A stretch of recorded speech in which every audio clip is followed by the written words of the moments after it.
दोस्तों, आज मैं आपको अपनी पसंदीदा कहानी आकाशदीप सुनाने जा रही हूँ। ये जयशंकर प्रसाद की कहानी है। जयशंकर प्रसाद छायावाद के प्रमुख स्तंभ माने जाते हैं। इन्हें छायावाद का ब्रह्म कहा जाता है। इनकी पहली कहानी ग्राम 1911 में इंदु पत्रिका में प्रकाशित हुई। प्रसाद की प्राय 70 कहानियाँ बहुत कुछ उनके काव्य रूपों की तरह आसमान स्तर की हैं। प्रसाद जी के 5 कथा संग्रह प्रकाशित हुए। उनका पहला कहानी संग्रह छाया 1912 में आया।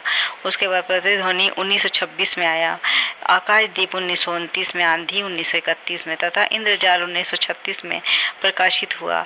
इन संकलनों में कुल मिलाकर 69 कहानियाँ हैं। आकाशदीप कहानी संग्रह में 19 कहानियाँ हैं। आकाशदीप कहानी का सारांश इस प्रकार है। प्रसाद की आकाशदीप कहानी विशिष्ट कहानियों में गिनी जाती है।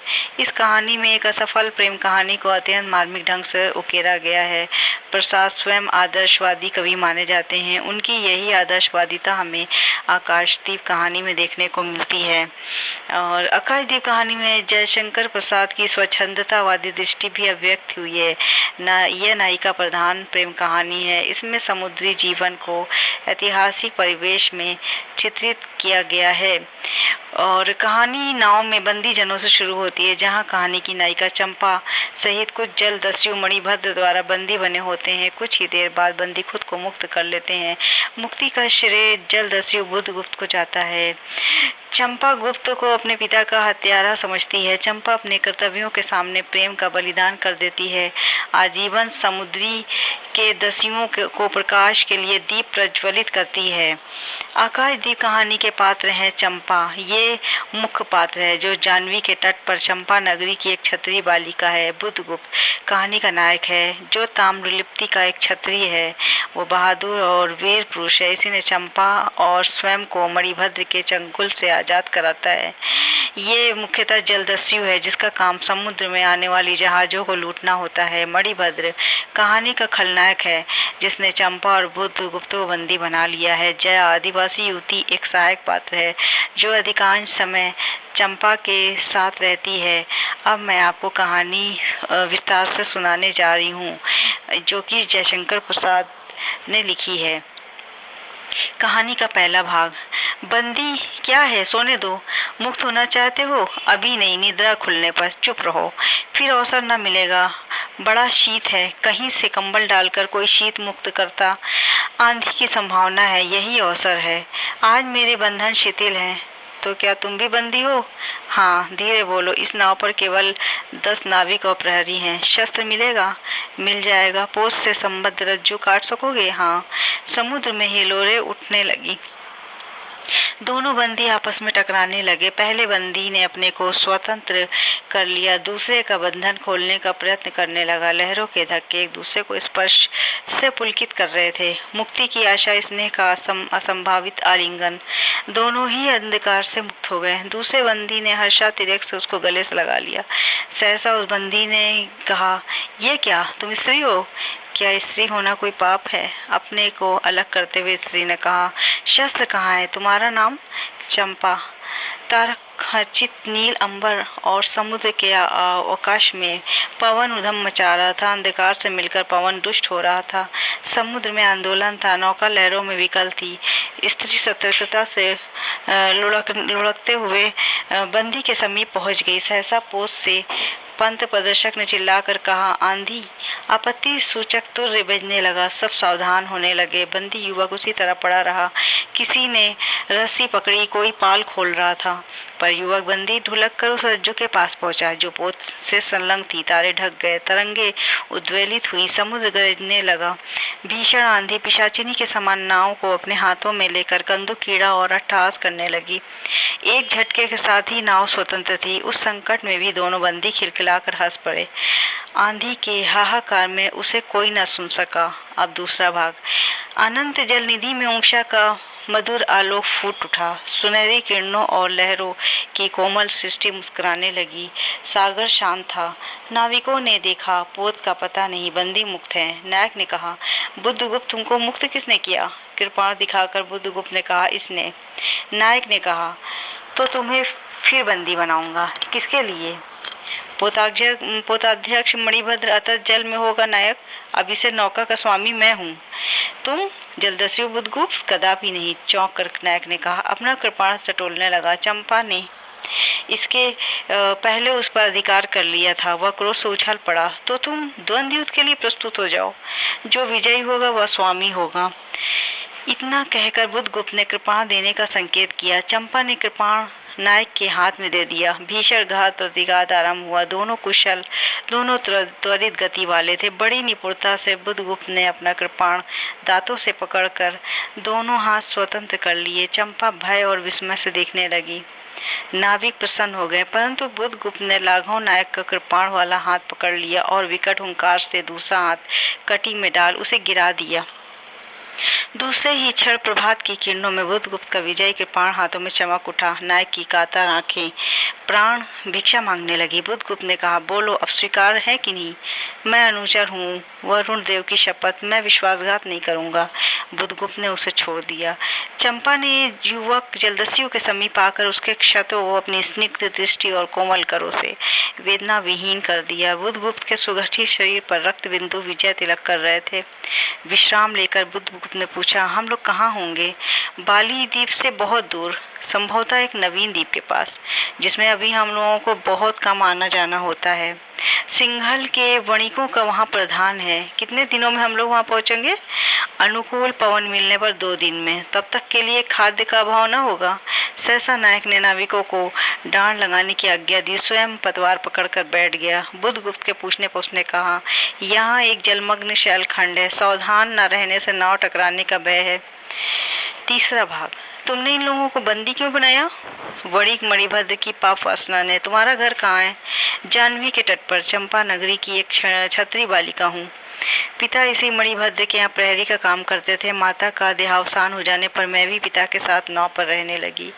8 बरस से समुद्री मेरा घर है। तुम्हारे आक्रमण के समय मेरे पिता ने ही 7 दस्युओं को मार कर जल समाधि ली थी। 1 मास हुआ। मैं इस नील नभ के नीचे नील जल निधि के ऊपर एक भयानक अनंतता में निस्सहाय हूँ, अनाथ हूँ। मणिभद्र ने मुझसे एक दिन घृणित प्रस्ताव किया। मैंने उसे गालियाँ सुनाई। उसी दिन से बंदी बना दी गई। चंपा रोष से जल रही थी। मैं भी ताम्रलिप्ति का एक छत्री हूँ चंपा, परंतु दुर्भाग्य से जलदस्यु बनकर जीवन बिताता हूँ। अब तुम क्या करोगी? मैं एक अब तुम क्या करोगी? मैं अपने अदृष्ट को अनिर्दिष्ट ही रहने दूंगी, वह जहाँ ले जाए। चंपा की आंखें निस्सीम प्रदेश में निरुद्देश थीं। किसी आकांक्षा के लाल डोरे न थे। धवल अपांगों में बालकों के सदृश विश्वास था। हत्या व्यवसायी दस्यु भी उसे देखकर कांप गया। उसके मन में एक संभ्रमपूर्ण श्रद्धा यौवन की पहली लहरों को जगाने लगी। समुद्र वक्ष पर विलंबमयी राग रंजित संध्या थिरकने लगी। चंपा के असंयत कुंतल उसकी पीठ पर बिखरे थे। दुर्दान दस्यु ने देखा अपनी महिमा में अलौकिक एक तरुण बालिका। वह विस्मय से अपने हृदय को टटोलने लगा। उसे एक नई वस्तु का पता चला, वह थी कोमलता। उसी समय नायक ने कहा, हम लोग द्वीप के पास पहुंच गए। बेला से नाव टकराई। चंपा निर्भीकता से कूद पड़ी। माझी भी उतरे। बुधगुप्त ने कहा, जब इसका कोई नाम नहीं है तो हम लोग इससे चंपा द्वीप कहेंगे। चंपा हंस पड़ी। अब चौथा भाग है। 5 बरस के बाद शरद के धवल नक्षत्र नील गगन में झलमला रहे थे। चंद्र की उज्जवल विजय पर अंतरिक्ष में शरद लक्ष्मी ने आशीर्वाद के फूलों को खीलों में बिखेर दिया।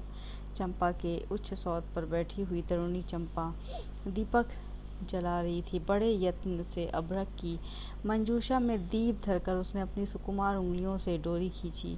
वह दीपाधार ऊपर चढ़ने लगा। भोली भाली आंखें उसे ऊपर चढ़ते बड़े हर्ष से देख रही थीं। डोरी धीरे धीरे खींची गई। चंपा की कामना थी कि उसका आकाशदीप नक्षत्रों से हिल मिल जाए, किंतु वैसा होना संभव था। उसने आशा भरी आंखें फिरा ली। सामने जलराशि का रजत श्रृंगार था। वरुण बालिकाओं के लिए लहरों से हीरे और नीलम की क्रीड़ा शैलमालाएं बन रही थीं। वे मायाविनी उछलनाएं अपनी हंसी का कलनाद छोड़कर छिप जाती थीं। दूर दूर से धीवरों का वंशी झनकार उनके संगीत सा मुखरित होता था। चंपा ने देखा कि तरल संकुल जल राशि में उसके कंडील का प्रतिबिंब अस्त व्यस्त था। वह अपनी पूर्णता के लिए सैकड़ों चक्कर काटता था। वह अनमनी होकर खड़ी हुई, किसी को पास न देखकर पुकारा, जया। एक श्यामा युवती सामने आकर खड़ी हुई। वह जंगली थी। नील नभोमंडल से मुख में शुद्ध नक्षत्रों की पंक्ति के समान उसके दांत हंसते ही रहते। वह चंपा को रानी कहती। बुद्धगुप्त की जो आज्ञा थी।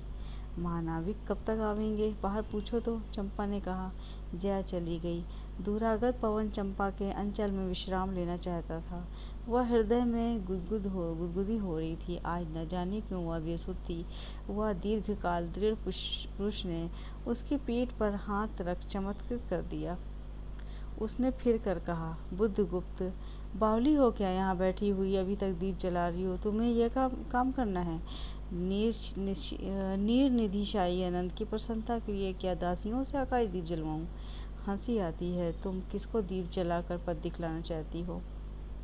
उसको जिसको तुमने भगवान मान लिया है। हाँ, वह कभी भी भटकते हैं, भूलते हैं, नहीं तो बुद्धगुप्त को इतना ऐश्वर्य क्यों देते? तो बुरा क्या हुआ? इस द्वीप की अधीश्वरी चंपा रानी, मुझे इस बंदीगृह से मुक्त करो। अब तो बाली, जावा, सुमात्रा का वाणिज्य केवल तुम्हारे ही अधिकार में है महानाविक। परंतु मुझे उन दिनों की स्मृति सुहावनी लगती है जब तुम्हारे पास एक ही नाव थी। चंपा के उपकूल में पर्ण लाद कर हम लोग सुखी जीवन बिताते थे। इस जल में अगणित बार हम लोगों की तरी आलोकमय प्रभात में तारिकाओं की मधुर ज्योति में थिरकती थी। बुद्धगुप्त, उस विजन अनंत में जब माझी सो जाते थे, दीपक बुझ जाते थे, हम तुम परिश्रम से थक कर पालों में शरीर लपेट कर एक दूसरे का मुँह क्यों देखते थे? वह नक्षत्रों की मधुर छाया। तो चंपा, अब उससे भी अच्छे ढंग से हम लोग विचार सकते हैं। तुम मेरी प्राणदायी हो, मेरी सर्वस्व हो। नहीं नहीं, तुमने दस्युवृत्ति छोड़ दी, परंतु हृदय वैसा ही अकरो सतृष्ण ज्वलनशील है। तुम भगवान के नाम पर हंसी उड़ाते हो, मेरे आकाश दीप पर व्यंग कर रहे हो नाविक। उस प्रचंड आंधी में प्रकाश की एक एक किरण के लिए हम लोग कितने व्याकुल थे। मुझे स्मरण है, जब मैं छोटी थी, मेरे पिता समुद्र में जाते थे। मेरी माता मिट्टी का दीपक बांस की पिटारी में भागीरथी के तट पर बांस के साथ ऊंचे टांग देती थी। उस समय वह प्रार्थना करती, भगवान, मेरे पथभ्रष्ट नाविक को अंधकार में ठीक पथ पर ले चलना। और जब मेरे पिता बरसों पर लौटते तो कहते, साध्वी, तेरी प्रार्थना से भगवान ने संकटों में मेरी रक्षा की। वह गदगद हो जाती। मेरी माँ, आह नाविक, यह उसी की पुण्य स्मृति है। मेरे पिता, वीर पिता की मृत्यु के निष्ठुर कारण जलदस्यु, हट जाओ। सहसा चंपा का मुख क्रोध से भीषण होकर रंग बदलने लगा। माँ नाविक ने कभी यह रूप न देखा था। वह ठठाकर हंस पड़ा। ये क्या चंपा, तुम अस्वस्थ हो जाओगी? सो रहो, कहता हुआ चला गया। चंपा मुट्ठी बांधे उन्मादिनी सी घूमती रही। अब 5वां भाग है। निर्जन समुद्र के उपकूल में बेला से टकराकर लहरें बिखर जाती थीं। पश्चिम का पथिक थक गया था। उसका मुख पीला पड़ गया था। अपनी शांत गंभीर हलचल में जलनिधि विचार में निमग्न थी। वह जैसे प्रकाश की उन्मालिन किरणों से विरक्त था। चंपा और जया धीरे धीरे उस तट पर आकर खड़ी हो गईं। तरंग से उठते हुए पवन ने उनके वसन को अस्त व्यस्त कर दिया। जया के संकेत से एक छोटी सी नौका आई। दोनों के उस पर बैठते ही नाविक उतर गया। जया नाव खेने लगी। चंपा मुग्ध सी समुद्र के उदास वातावरण में अपने को मिश्रित कर देना चाहती थी। इतना जल, इतनी शीतलता, हृदय की प्यास न बुझी। पी सकूंगी? नहीं तो जैसे वेला में चोट खाकर सिंधु चिल्ला उठता, उसी के समान रोदन करूं, या जलते हुए स्वर्ण गोलक सदृश अनंत जल में डूबकर बुझ जाऊं? चंपा के देखते देखते पीड़ा और ज्वलन से आरक्त बिंब धीरे धीरे सिंधु में चौथाई आधा फिर संपूर्ण विलीन हो गया। एक दीर्घ निश्वास लेकर चंपा ने मुंह फेर लिया। देखा तो महानाविक का बजरा उसके पास है। बुद्धगुप्त ने झुककर हाथ बढ़ाया। चंपा उसके सहारे बजरे पर चढ़ गई। दोनों पास पास बैठ गए। इतनी छोटी नाव पर घूमना ठीक नहीं। पास ही वह जलमग्न शैलखंड है। कहीं नाव टकरा जाती या ऊपर चढ़ जाती चंपा तो अच्छा होता। बुद्धगुप्त, जल में बंदी होना कठोर प्राचीरों से तो अच्छा है। आह चंपा, तुम कितनी निर्दयी हो। बुद्धगुप्त को आज्ञा देकर देखो तो वह क्या नहीं कर सकता, जो तुम्हारे लिए नए द्वीप की सृष्टि कर सकता है, नई प्रजा खोज सकता है, नए राज्य बना सकता है। उसकी परीक्षा तो लेकर देखो। कहो चंपा, वह कृपा से अपना हृदय पिंड निकाल कर अपने हाथों से अतल जल में विसर्जन कर दे। महानाविक जिसके नाम से बाली चावा चंपा का आकाश गूंजता था, पवन थर्राता था, घुटनों के बल चंपा के सामने छलछलाई आंखों से बैठा था। सामने शैलमाला की चोटी पर हरियाली में विस्तृत जल में नील पिंगल संध्या प्रकृति के सहृदय कल्पना विश्राम की शीतल छाया स्वप्न लोक की का सृजन करने लगी थी। उस मोहिनी के रहस्यपूर्ण नीलजाल का कुआं स्फुट हो चुका, जैसे मदिरा से सारा अंतरिक्ष सिक्त हो गया। सृष्टि नील कमलों से भर उठी। उस सौरभ से पागल चंपा ने बुद्धगुप्त के दोनों हाथ पकड़ लिए। वह एक आलिंगन हुआ, जैसे क्षितिज में आकाश और सिंधु का। किंतु उस परिरम में सहसा चैतन्य होकर चंपा ने अपनी कंचुकी से एक कृपाण निकाल लिया। बुद्धगुप्त, आज मैं अपने प्रतिशोध का कृपाण अतल जल में डुबो देती हूँ। हृदय ने छल किया, बार बार धोखा दिया। चमक कर वह कृपाण समुद्र का हृदय बेतता हुआ विलीन हो गया। तो आज से मैं विश्वास करूं, क्षमा कर दिया गया है? आश्चर्यचकित कंपित कंठ से महानाविक ने पूछा। विश्वास? कदापि नहीं बुद्धगुप्त। जब मैं अपने हृदय पर विश्वास नहीं कर सकी, उसी ने धोखा दिया, तब मैं कैसे कहूँ मैं तुमसे घृणा करती हूँ? फिर भी तुम्हारे लिए मर सकती हूँ। अंधेर है जलदस्यु, तुम्हें प्यार करती हूँ। चंपा रो पड़ी। वह स्वप्नों की रंगीन संध्या तम से अपनी आंखें बंद करने लगी। दीर्घ निश्वास लेकर महानाविक ने कहा, इस जीवन की पुण्यतम घड़ी की स्मृति में एक प्रकाश ग्रह बनाऊंगा चंपा। चंपा, यहीं उस पहाड़ी पर संभव है मेरे जीवन की धुंधली संध्या उससे आलोकपूर्ण हो जाए। छठा भाग। चंपा के दूसरे भाग में एक मनोरम शैलमाला थी। वह बहुत दूर तक सिंधु जल में निमग्न थी। सागर का चंचल जल उस पर उछलता हुआ उसे छिपाए था। आज उसी शैतानमाला पर चंपा के आदि निवासियों का समारोह था। उन सबों ने चंपा को वन देवी सा सजाया था। ताम्रलिप्ति के बहुत से सैनिक नाविकों की श्रेणी में वन कुसुम विभूषिता चंपा शिविकारूढ़ होकर जा रही थी।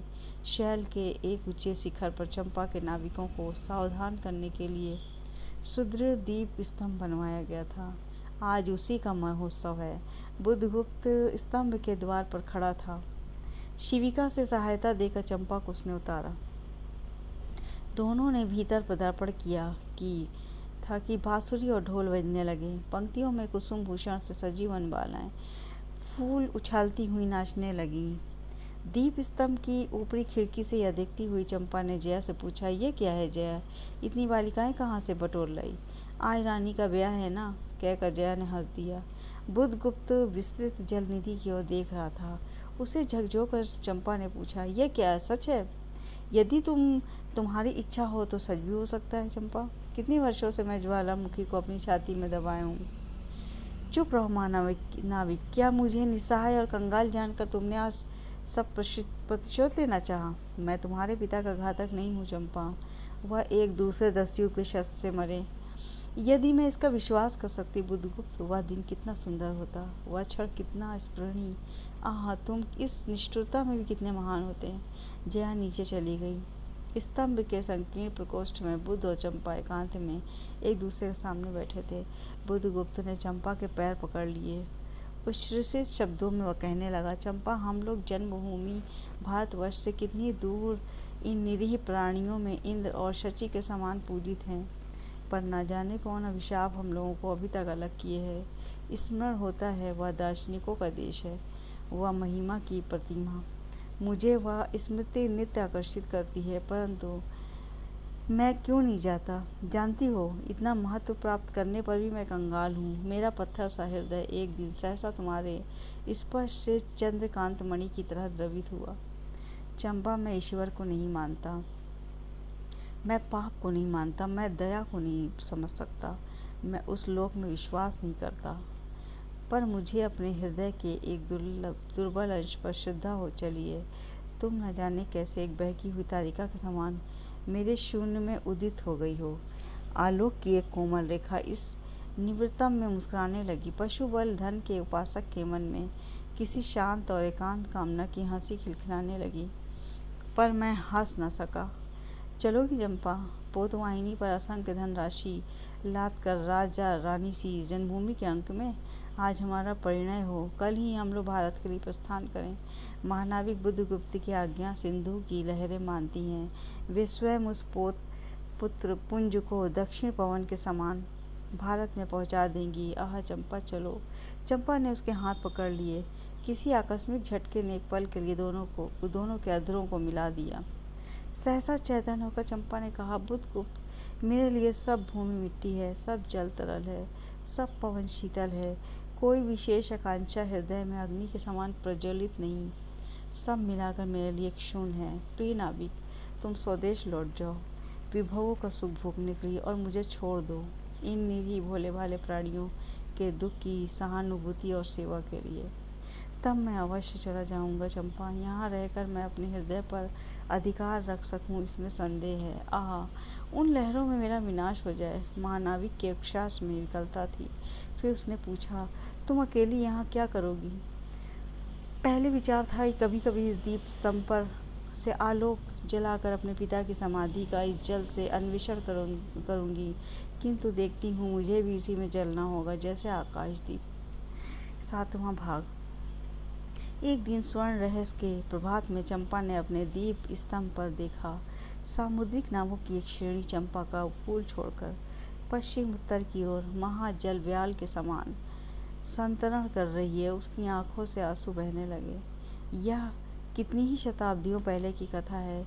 चंपा आजीवन उस दीप स्तंभ में आलोक जलाती रही, किंतु उसके बाद भी बहुत दिन दीप निवासी उस माया, ममता और स्नेह सेवा की देवी की समाधि सदृश पूजा करते थे। एक दिन काल के कठोर हाथों ने उसे भी अपनी चंचलता से गिरा दिया। यह कहानी इतिहास और कल्पना के सुंदर समन्वय पर आधारित है।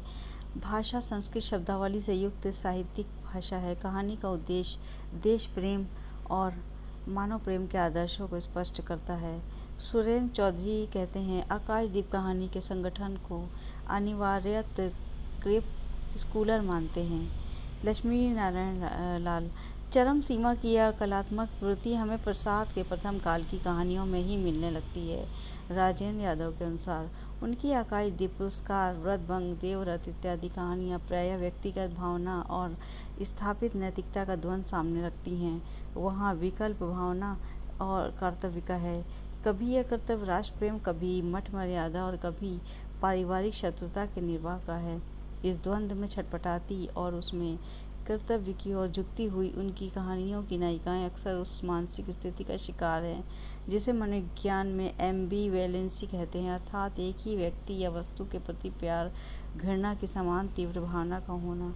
मैं तुमसे घृणा करती हूँ जलदस्यु, लेकिन तुम्हें प्यार भी करती हूँ वाली स्थिति भी अभिव्यक्ति उनकी कहानियों में कहीं शब्दों में है तो कहीं संकेतों में है और अतिरिक्त रोमानी वातावरण और कल्पित कथानकों के बावजूद प्रस्तुत करती हैं। आकाशदीप में यह द्वंद्व प्रेम और घृणा के बीच है। दर्शकों, ये थी जयशंकर प्रसाद की आकाशदीप कहानी। आप ज़रूर लाइक एंड शेयर करिएगा और बताइएगा ये कैसी कहानी है। ये कहानी सुनते रहें। अब मैं फिर से कोई अच्छी कहानी लेकर प्रस्तुत होंगी। तब तक की कहानी सुनते रहें और शेयर करें। शुक्रिया।